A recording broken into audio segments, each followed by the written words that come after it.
Selamat siang, Ibu. Perkenalkan, kami dari kelompok 7. Kami memiliki tema presentasi yaitu analisis dan perancangan sistem pemesanan tiket transportasi berbasis web atau mobile. Dengan studi kasusnya ada reservasi bus. Kelompok 7 sendiri memiliki 2 anggota kelompok, di mana sebenarnya ada 4 orang anggota kelompok, tapi 2-nya adalah cutting yang tidak bekerja di kelompok kami. Ada dari angkatan 21 dan angkatan 22. Saya sendiri ada Jevanya Damevilvia. Saya Jiniela Sinta. Di sini kami akan mempresentasikan hasil pekerjaan kami. Yang pertama, di sini saya akan menjelaskan tentang identitas aktor yang kami ambil. Ada 3 orang, yaitu penumpang, admin, dan payment gateway.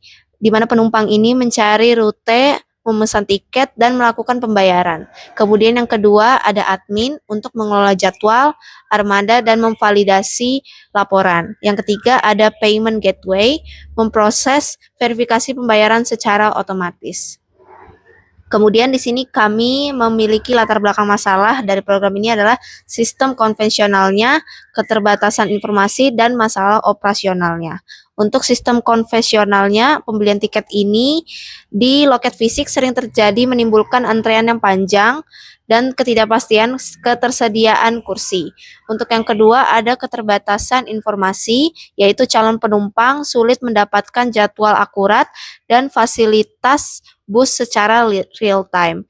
Untuk masalah operasional, resiko kesalahan manusia atau human error seperti penggandaan nomor kursi atau double booking pada pencatatan manual. Baik, tujuan pengembangan sistem itu ada 3, aksesibilitas, manajemen kursi, dan akuntabilitas. Nah, aksesibilitas ini membangun platform pemesanan tiket daring yang dapat diakses 24/7. Manajemen kursi mengelola inventaris kursi secara real time untuk menghindari konflik pemesanan. Akuntabilitas penyediaan laporan penjualan yang akurat dan otomatis bagi manajemen. Analisis kebutuhan fungsional itu ada 3, yaitu penumpang, admin, kondektur. Penumpang itu melakukan pencarian jadwal, memilih posisi kursi secara visual, melakukan pembayaran elektronik, dan menerima etiket atau QR code. Admin mengelola data armada, rute, harga tiket, jadwal harian, serta memantau validasi transaksi. Kondektur yaitu fitur pemindaian atau scanning tiket untuk mencocokkan data manifest di lapangan. Analisis kebutuhan non-fungsional, keamanan, ketersediaan, platform, usability, dan manajemen. Keamanan itu menjamin kerahasiaan data pribadi dan integritas transaksi keuangan melalui enkripsi. Ketersediaan struktur Paladin dan yang stabil untuk minimalisasi waktu henti atau downtime. Waktu pembuatan halaman yang singkat dan responsivitas tinggi saat lonjakan traffic. Usability antarmuka yang intuitif sehingga mudah dioperasikan oleh berbagai tingkat literasi digital. Manajemen fungsi pelaporan otomatis untuk analisis akupansi dan pendapatan rutin. Perancangan sistem UML dan DFD ini adalah diagram alir data atau DFD itu memetakan aliran data logis mulai dari input pencarian hingga penyimpanan dalam data store atau pengguna jadwal transaksi. Kemudian di sini kami ada menggunakan juga use case. Untuk use case diagram ini menggambarkan interaksi 4 aktor utama, penumpang, admin, konduktor, dan sistem pembayaran dengan fitur-fitur sistem. Jadi di sini ada tampilan use case diagram, sebuah diagram UML yang menggambarkan interaksi antara pengguna aktor dan fungsi-fungsi yang ada di dalam sistem e-taking bus kami. Di sini ada yang pertama ada aktornya, ada pelaku di luar sistemnya.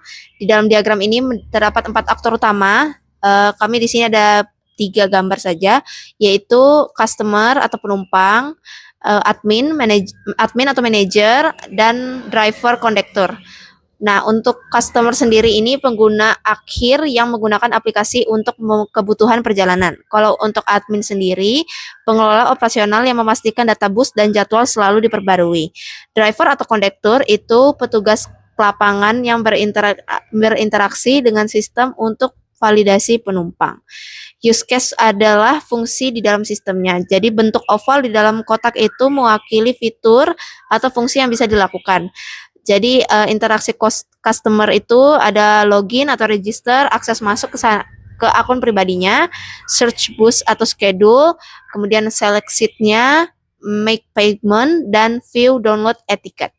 Untuk interaksi admin sendiri di sini ada manage bus schedule, kemudian di sini ada validate transaction.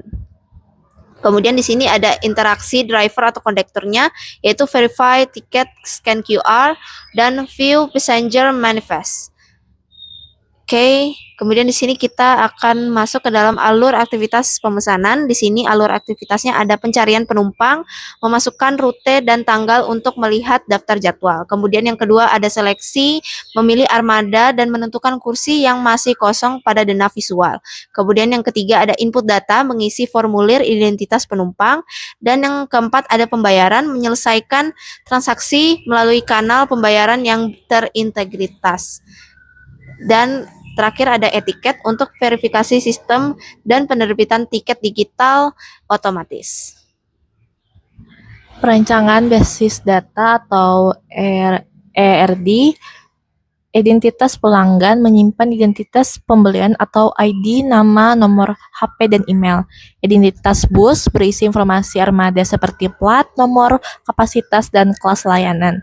Identitas jadwal penghubung antara armada bus dengan rute dan waktu operasional. Identitas transaksi mencatat detail pemesanan termasuk nomor kursi dan status pelunasan. Perancangan antarmuka atau U atau UX, halaman utama menggunakan elemen pencarian sebagai titik fokus utama dengan fitur-fitur harga dan kelas bus. Layout kursi, representasi visual interior bus dengan indikator warna biru tersedia, abu-abu terisi, hijau dipilih untuk transparansi pemilihan.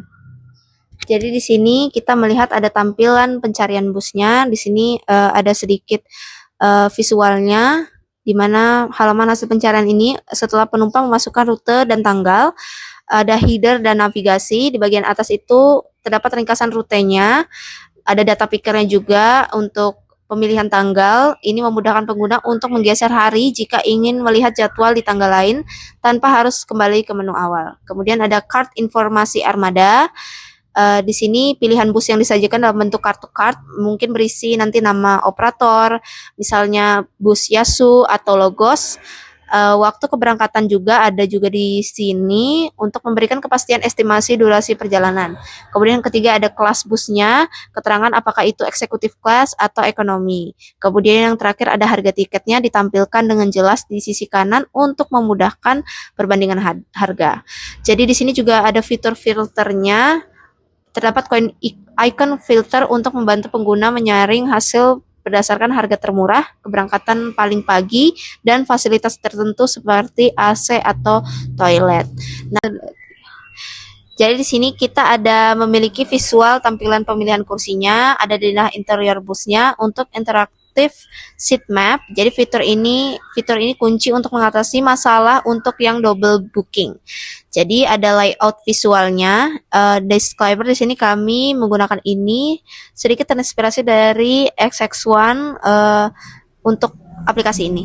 Jadi di sini ada layout visualnya, antarmuka menampilkan denah bus secara top down atau tampak atasnya. Ini memberikan gambar nyata posisi kursi terhadap pintu masuk, jendela, dan supir. Kemudian yang kedua ada indikator status kursi. Itu yang berwarna abu gelap itu menandakan kursi tersebut sudah dipesan oleh orang lain. Dan yang kedua ada yang warna putih terang, itu menandakan kursi masih tersedia atau available. Dan yang warna hijau yang highlight itu menandakan kalau kursi yang sedang dipilih saat pengguna ini. Nah, jadi informasi ini secara real time, sistem ini terhubung langsung ke database, begitu satu kursi dipilih dan masuk ke proses pembayaran, statusnya akan berubah bagi pengguna lain, sehingga menghindari bentrokan pemesanan. Untuk tombol konfirmasi, di bagian bawah terdapat ringkasan nomor kursi yang dipilih dan tombol confirm atau continue untuk lanjut ke tahap pengisian data penumpang dan pembayaran. Pada layar pertama ini kami mengutamakan kemudahan navigasi agar pengguna bisa membandingkan jadwal bus hanya dalam hitungan detik, sedangkan pada layar kedua kami mengimplementasikan visualisasi data secara real time pada pemilihan kursi. Hal ini bukan hanya sekedar estetika saja, tapi solusi teknis untuk menghilangkan kesalahan manual seperti double booking yang sering terjadi pada sistem-sistem konvensional lainnya. Di sini kami memiliki diagram aktivitasnya, di mana diagram aktivitas ini adalah proses pemesanan tiket bus oleh penumpangnya, dimulai dari penumpang atau passengernya sampai ke sistemnya. Ini yang lanjut implementasi. Implementasi dan rencana penguji teknologi itu ada 4, front end, back end, database, dan penguji. Front end REST.js atau Flutter untuk antarmuka responsif, back end Node.js atau Liver untuk logika bisnis yang tangguh, database MySQL atau PostgreSQL untuk integritas data. Penguji menggunakan metode black box testing untuk memvalidasi fungsional login, pencarian rute, dan pemilihan kursi. Kesimpulan, solusi digital sistem ini merupakan langkah krusial untuk mentransformasi ekosistem transportasi menuju sistem digital yang terintegrasi. Efisiensi berhasil memetakan kebutuhan untuk meminimalisir kesalahan manual seperti double booking. Nilai bisnis memberikan data valid bagi manajemen untuk pengambilan keputusan strategi berdasarkan analisis real time. Baiklah, segitu dulu presentasi yang sudah kami kerjakan, PPT yang sudah kami kerjakan. Mohon maaf apabila ada kesalahan kata atau ada baiknya bisa diambil. Kami mengucapkan terima kasih dan selamat siang.